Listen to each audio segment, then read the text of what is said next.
tales for dark nights.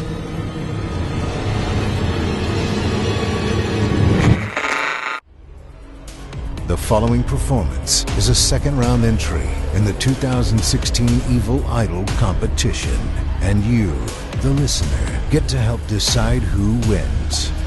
Like what you hear? Click the thumbs up. Don't care for it? Click the thumbs down. Good luck to all of our contestants.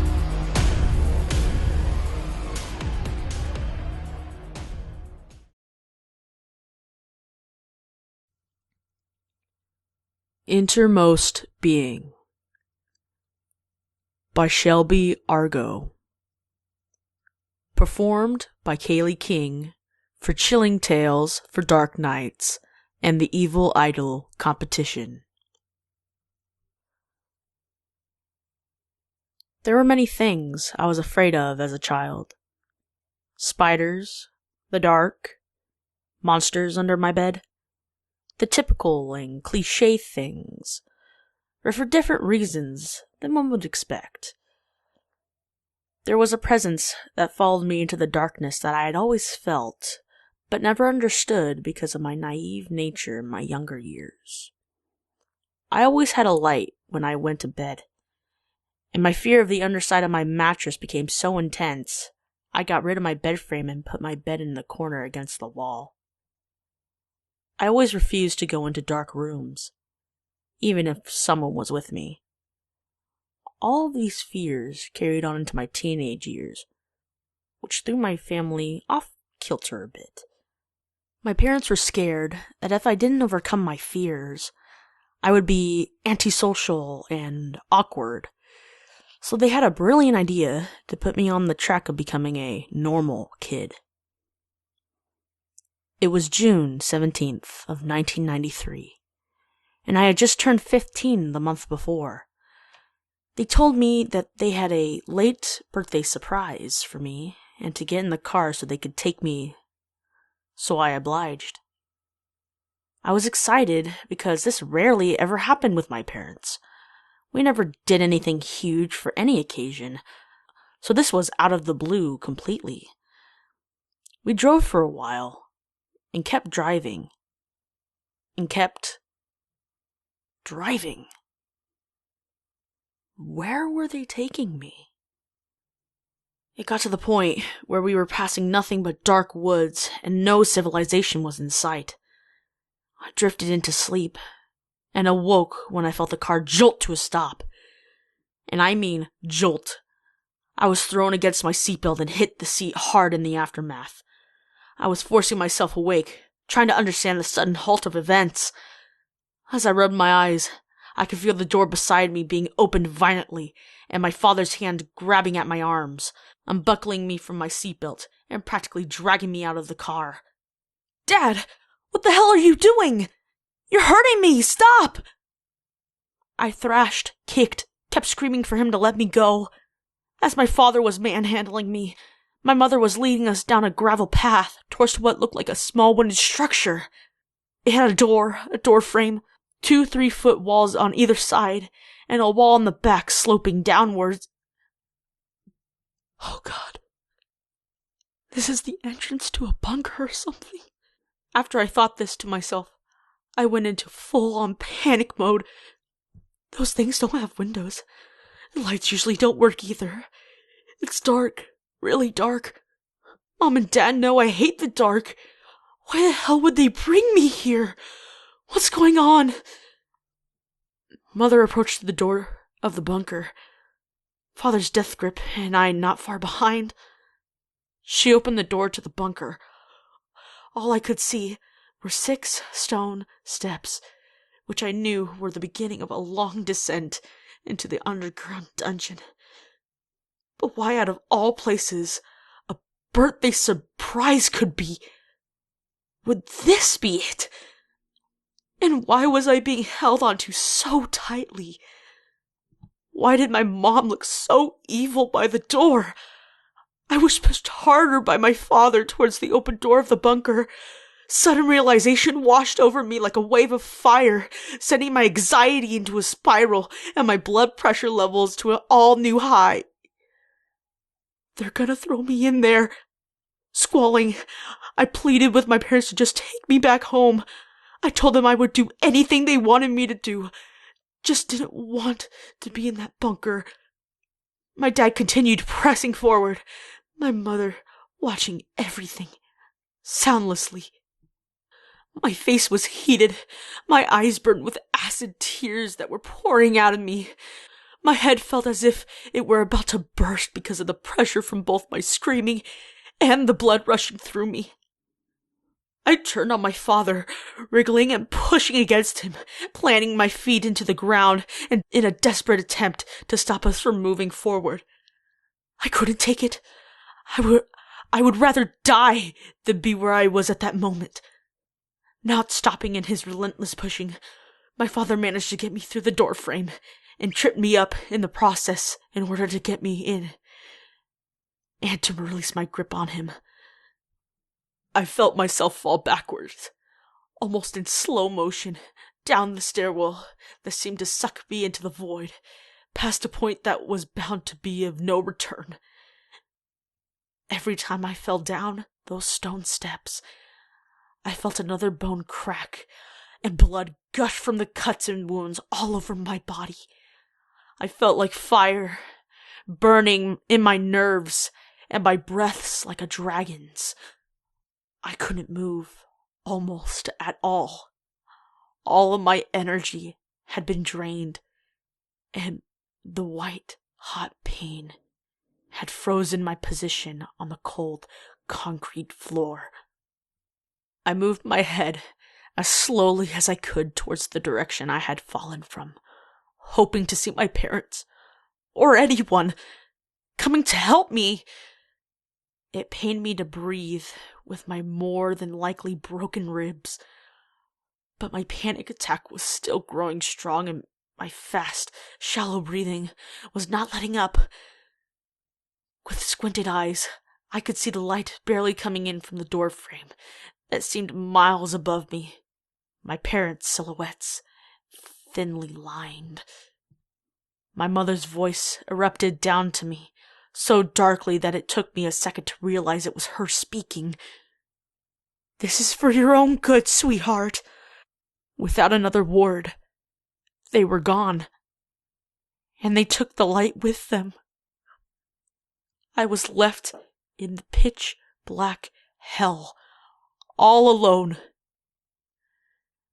Lo and behold, I could feel the familiar, peculiar presence once again. Despite the pain I felt, I mustered up the strength to drag myself along the floor to find the wall to sit up against. I slipped my left arm out from underneath me.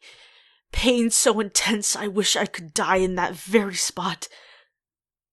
I started pulling myself along my right arm, searched for something to prop up on. I searched and searched until my right hand grazed a wall that was much more textured than the floor. It felt like spines sticking out of the wall. With everything that was in me, I pushed myself up, letting out screams of pain as some of my bones twisted in the wrong way. I quickly slumped sideways against the wall, still on the ground. It was silent. Not the staticky silent, but purely silent. I could see nothing but black in front of me. My mind was going at 1,000,000 miles per hour, and I couldn't understand any of what was racing through it. I felt as if a dense fog had come over me, not letting me see or do anything. I felt the atmosphere become heavy, and I became crushed underneath the weight. I could feel whatever presence it was in this bunker with me start to grow more prominent. The heaviness of the atmosphere created some sort of pressure that weighed me down, so much that I began to slick onto the ground. The bumps and pricks in the wall, clawing into my shirt and my back, as well as the back of my head, causing me to feel even more flesh ripping open. I lied down on the smooth floor, feeling blood pool around me, and I felt like I was being completely sat on. I couldn't breathe. I couldn't move. I was being pressed harder and harder into the floor, making me think that my skull was going to give way and crack into a million pieces. Please. I managed to whisper. Stop. Instantly, the weight was lifted. I gasped, coughed, sputtered, and cried in agony for the pain all my actions were inflicting on me. Everything was silent and light again. I exhaled deeply in relief, but it didn't last long. The presence was still there. I could still feel it, hovering around, and something told me it wasn't leaving. I looked around, not knowing why, because I obviously couldn't see anything. Suddenly, I could hear shaking. All of the objects in the bunker, which sounded like shelves and pots and pans and other various items, started violently vibrating, bouncing, trembling, and falling over. The noises were so loud I couldn't hear myself crying for it to stop. I begged with nothing for everything to go away, for me to be back home in my bed, asleep, and have this all be some wicked and twisted nightmare. The banging grew louder and more violent with every cry I let out. I curled up into a ball and sobbed and screamed for help. I covered my ears tightly, trying to block it, the sound, but it didn't succeed. Just stop! I was shrieking, shredding my vocal cords, coughing up blood. I felt like I was dying. Then everything stilled. Still crying and wailing, I remained where I was. Stop. Just get me out of here. Leave me alone. I coughed more, and the familiar, painful fire engulfed me. The pain was so unbearable, and the blood loss so severe. I was sure I was on the verge of passing out and dying right there on the bunker floor. I sat up again, spitting out a warm and coppery liquid in my mouth. Swiftly, I felt myself being lifted up and fly against the wall. I was high. I could feel it. Something had me by the throat and was choking me, determined to finish me. I flailed my arms, trying to grab the hands that were gripping me so tightly, just to be disappointed. I could only feel my own skin, and nothing more. I struggled, trying to breathe, with so satisfaction. I could feel my eyes bulging out of my head, and I became lightheaded. I felt white pain. Then I felt nothing. I woke up still, in the bunker, surprised I was alive and unaware of how long I had been out. But there was something different. I could actually see. It looked like I was looking out of night vision goggles or something you would see on Ghostbusters. Confused, I pushed myself into a standing position, finding that I was in no sort of pain. I looked down to examine myself for scratches, but saw claws. I had human hands, but long nails, like talons. What the hell was wrong with me? I hurriedly looked around and saw a broken mirror against the opposite wall. I ran over to investigate my appearance, terrified at what was staring back at me. My eyes were glowing with a cat-like look to them. My clothes were torn, but I had no bruises, cuts, or blood on my person.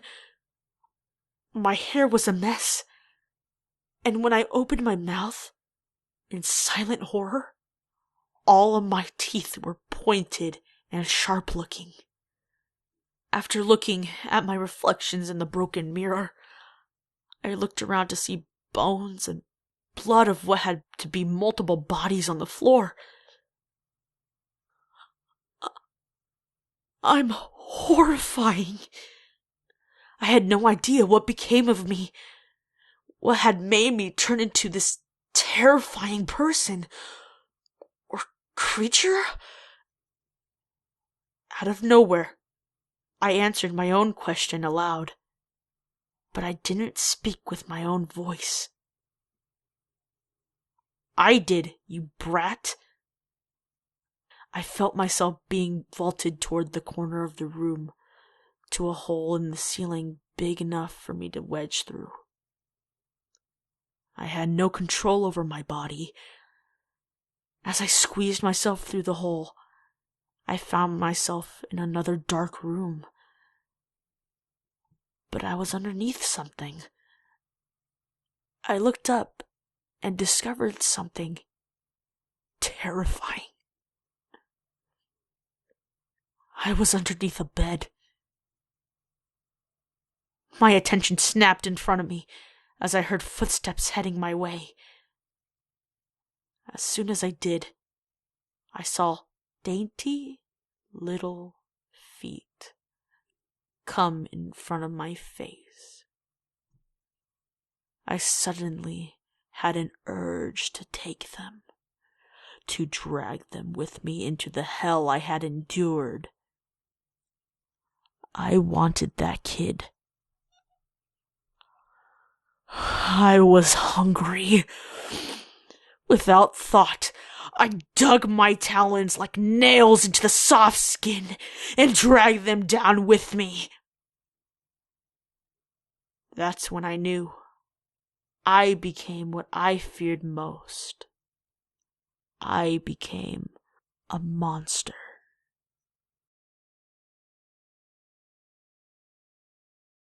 Thanks for listening. If you haven't already, don't forget to cast your vote for this contestant via a thumbs up or thumbs down vote. By doing so, you'll help us determine who will become the next permanent member of our voice acting team. At the close of voting on August 15th, based on your votes, the top 25 contestants will advance to the third round, which begins September 1st, based entirely on your votes. Thank you for voting and for helping to spread the word. You're listening to Chilling Tales for Dark Nights. I'm Steve Taylor, host of Chilling Tales, the podcast, encouraging you to turn off the lights and turn on the dark. Chilling Tales for Dark Nights.